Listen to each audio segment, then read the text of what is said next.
Mungkin biasanya kalau di dalam bahasa Inggris itu disebut stylized facts dari pemerintahan ataupun kabinet yang baru dibentuk ini. Bisa ditampilkan?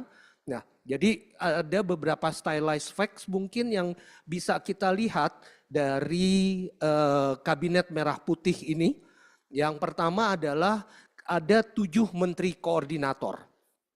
Ya, setelah itu ada menteri sebanyak 42, di mana dari 4 kementerian tersebut ada wakil menteri koordinator sebanyak 2 orang, lalu ada wakil menteri 54, ya, serta ditambah lagi selain dari berbagai menteri-menteri yang akan memimpin berbagai kementerian dan kementerian koordinator, itu juga kita melihat ada pejabat setingkat menteri sebanyak 8, ya, 8 orang.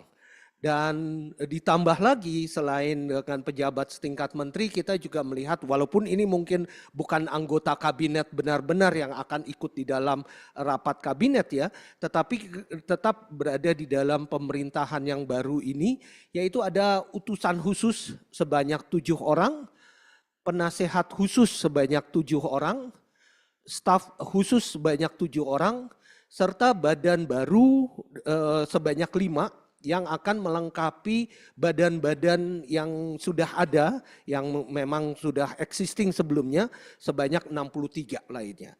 Jadi ini mungkin sedikit stylized facts yang bisa kita kumpulkan dari beberapa hari belakangan ini, dan dari sini mungkin kita bisa melihat bagaimana implikasi-implikasinya tersebut. Dan selain itu juga ada informasi yang mungkin kita bisa gali lebih jauh lagi, yaitu ada kementerian-kementerian yang memang tidak berubah atau memang sama seperti sebelum-sebelumnya di kabinet sebelumnya, yaitu ada 15 kabinet, tetapi ada pengembangan dari kementerian yang sudah ada, yaitu 7 kementerian itu kemudian dipecah. Ada yang menjadi 2, atau ada yang menjadi 3 bahkan. Ya, jadi ada 7 kementerian yang dikembangkan di sini. Pengembangan, jadi kalau kita terbiasa dengan pengembangan kabupaten dan provinsi, kota gitu ya. Sekarang ini kementerian pun juga ada pengembangannya. Jadi ada 7 kementerian yang dikembangkan. Serta ada badan yang dijadikan setingkat dengan kementerian sebanyak 2 kementerian. Ya,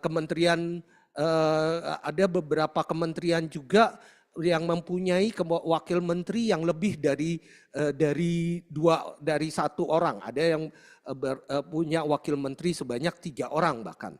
Nah, apa berbagai dari stylized fact ini apa yang kita bisa coba angkat atau coba kita lihat di sini. Pertama tentunya kita melihat bahwa ada keinginan dari Pak Prabowo dan juga Pak Gibran untuk fokus kepada beberapa hal yang memang dianggap sangat perlu.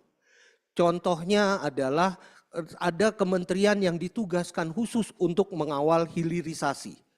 Itu menjadi representasi dari bagaimana seriusnya pemerintahan ini untuk melihat hilirisasi tadi.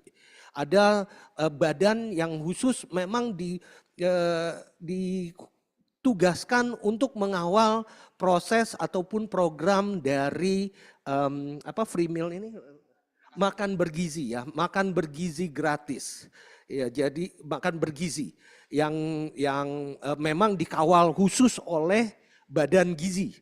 Badan Gizi ini dibentuk untuk salah satu tugas khususnya adalah untuk mengawal free meal program tersebut. Nah, hal-hal seperti itu menunjukkan bahwa ada fokus-fokus perhatian tertentu kepada di dalam pemerintahan ini. Begitu juga misalnya di dalam urusan luar negeri, kebijakan luar negeri. Ada wakil menteri yang memang dikhususkan untuk melihat berbagai isu-isu yang terkait dengan Timur Tengah. Ya, Dan ini tentunya sangat cukup baik untuk memberikan fokus perhatian yang lebih besar lagi kepada berbagai hal-hal yang dianggap kritikal atau dianggap sangat penting tadi. Dan dengan badan-badan serta juga kementerian-kementerian baru ini, kita juga melihat bahwa kelihatannya pemerintahan ke depan akan memang punya perhatian yang lebih besar kepada hal-hal yang sifatnya lebih spesifik, ya. Ini tentunya merupakan satu hal yang positif yang bisa kita ambil dari terbentuknya kabinet ini. Jadi walaupun kabinetnya kelihatannya memang cukup besar, tetapi hal positif yang bisa kita ambil adalah tiap-tiap kementerian ataupun tiap-tiap lembaga ini akan punya portofolio yang lebih khusus di dalam berbagai bidang yang harus ditangani tadi. Selain juga fokus-fokus dari